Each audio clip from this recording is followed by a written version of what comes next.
ride with who we came with. You get a chance to get out there and make an impact, you make it. I know what's up, man. Your boy is back. Garoppolo throws end zone. It is caught by Dante Pettis. We built that. Let's go. Let's go. I love adversity. All right, boys. Got to score to win. Touchdown, Todd Gurley. Touchdown, LA. That was just a double jam. All right, we're going to go for a knockout later. We might get it back to you. Stay ready. No! You the man! You the man! Huge NFC West matchup in the afternoon window on Sunday, one that could put a lot of points on the board, one that has in past meetings. Niners and Rams averaging 64 points a game in their last 4 games against one another. That makes it the highest scoring division rivalry in the league. And that was when the Niners were a bottom half offense. They are not that this year, MJ Acosta.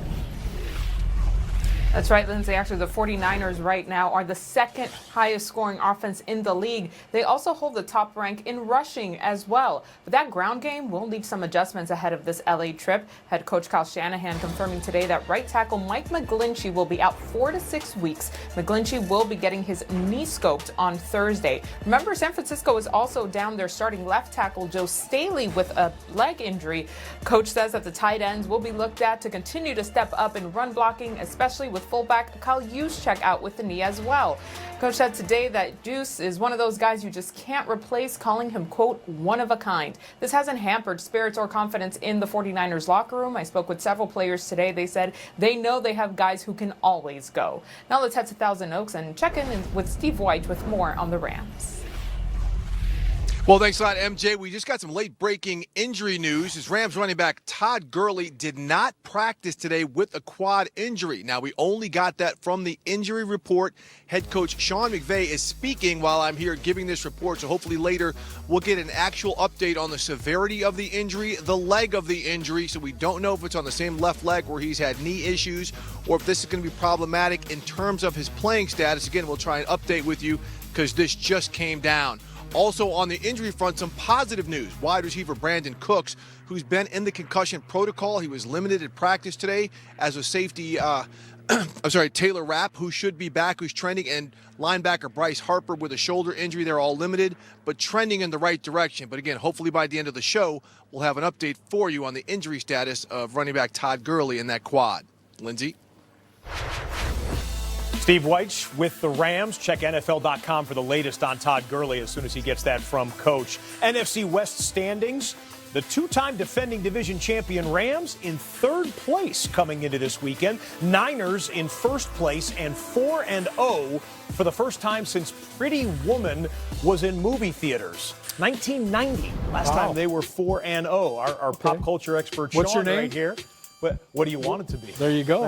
Very nice. The game's in Hollywood too. What's your dream? How do the Rams come in and beat the Niners, getting the first loss on them? Well, Scott, everybody's talking about Sean McVay and Kyle Shanahan, the Wizard Bowl, as you mentioned yesterday. But really, football is simple, right? It's offensively, can you run the football and can you protect the football, all right? Protect your quarterback is a part of that.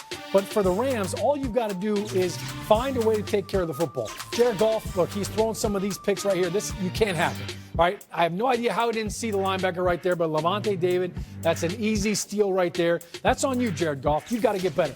But here's one that's not on your quarterback, right? He's got Cooper Kupp right here for a big play. Look at this room to throw. Cooper Kupp's beat his man coverage right here. This might be a touchdown. If not, it's a big chunk play. Only problem is the right tackle gets beat. Shaq Barrett hits the arm and creates the interception. Not Jared Goff's fault. He's thrown 7 interceptions already this season, only threw 12 all last year. But I look at this offense, and it's all because they are not running the football. They've thrown 56 more passes this year through 5 games than they did last year through 5. So if it's Todd Gurley and he's healthy, great, run him. If it's not, you've got to run the football to protect your quarterback and to help out your offensive line, which is really struggling right now in pass protection. I'll say this, some of the turnovers, they play with brand new footballs. You know, the sheen on there, slippery little suckers. I see you. Well done. Me? Hey, just they have make sure. equipment guys to buff those out, by the way. Rams captains, firm handshake before the game. And after. Look him in the eye and a little dab. Yes. That's right. Pretty woman. Absolutely. Right there. All love here. Hey, let's talk about Cowboys on the other side of this timeout. Dak Prescott threw for almost 500 yards and 2 touchdowns last week. Sounds pretty good. Until and again, for a number of reasons. Obviously, you're without some of your most explosive players, Lindsey. But I think when you have a rookie quarterback, the one thing I faced when I had a young Tim Couch in Cleveland and then a rookie quarterback in Eli Manning, JJ, you know this too. You see all the blitzes. You're going to see the defensive coordinator changing things up. Now, I will say that the Patriots play a lot of man coverage. So you might not see a whole lot of blitzes early on. They might just want to see how he handles it. But you're going to see a lot of different fronts. People try to play with these young quarterbacks' eyes.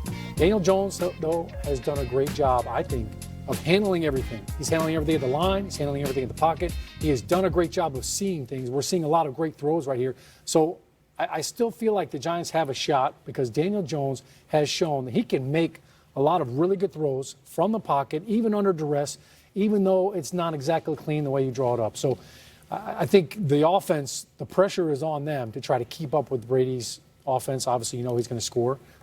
So the challenge for them is take care of the football, take care of your quarterback. Let's talk about the blitz. Patriots opponents with a 44 passer rating against the blitz this year. That is the best in the league. They're the best in the league in just about everything. Their point differential, they're the best in the league. It's 121. Only team to outscore its first 5 opponents by more than that is the 99 Rams, who, of course, went on to win the Super Bowl. That's a game that every other team that's on that list right there also went on to play in. JJ, is it just a matter of time before this year's Patriots team joins the rest of those teams in that category? I mean, I hear all the stats, but I really don't know what to believe of this Patriots team. They have played 4 of the worst teams in the National Football League: the Steelers, the Dolphins, the Redskins. I mean, these teams are 1-17. And then when they played a very good ball club in the Buffalo Bills, that offense and that team struggled. So I don't know which Patriots team we're going to get. I don't know if I'm ready to crown them saying that they're ready to go to the Super Bowl because they have not played anybody. You watch, these Buffalo Bills came up in the face of these receivers and tight ends and challenged them at the line of scrimmage and forced Brady to make some tough throws, and he did not make these throws. He was 18 of 39, 150 yards, and a pick. That is not Tom Brady like. They are not running the football. They have to get back to running the football. But I don't know what to think of this Patriots team. They have not beaten anybody other than the Buffalo Bills. 1-17, 4 opponents, won 1 game. That is not good right there. And as you look at this, what they did against the Buffalo Bills right here, when you see this, I mean, look at the yards per game. It's a big difference. 416 total yards per game, 224.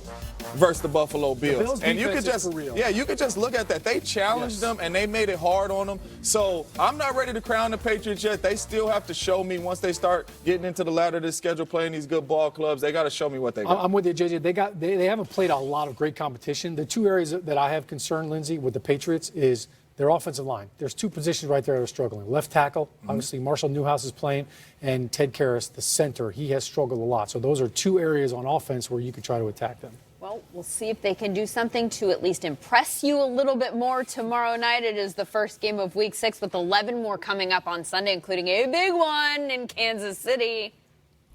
Here comes pressure off the edge. It's Von Bell. He gets rid of it downfield. And he did it! He did it! He did it! Deshaun Watson. Now he's going to gun it long. He wants Demarcus Robinson. He's got it in the end zone. Touchdown, Kansas City. Watson dancing and Watson throwing downfield, and he's got Fuller across the 15, 10, 5. Rock and roll! Touchdown! Mahomes in trouble again, spinning right, and fires it late for the end zone. Caught! A yard deep in the end zone. Just welcome again to the Magic Show. Texans-Chiefs on Sunday will feature the 2 highest-rated passers in NFL history. I wasn't sure that was right when I read it the first time, so I checked it again. Turns out Watson's 105.4 is second all-time. Mahomes' 112.4 is first. This will also be the first matchup between the 2 quarterbacks in NFL or college, but they have, in fact, shared a field before. I know Pat pretty well. We kind of go way back from early college days. Being able to, work out in California, Southern California together with Jordan Palmer and different other coaches and throughout college and different camps. So, we're real good friends and have a lot of mutual friends and kind of things in common. Yeah, I actually got to meet him in college. I think we were both going into our junior year. We went to a little QB camp out in California, and I got to meet him and talked to him, and we kind of did back and forth about how that he did his stuff in Clemson and how I did my stuff at Texas Tech, and kind of been able to stay in touch a little bit. He's a great player. He's been a great player for a long time.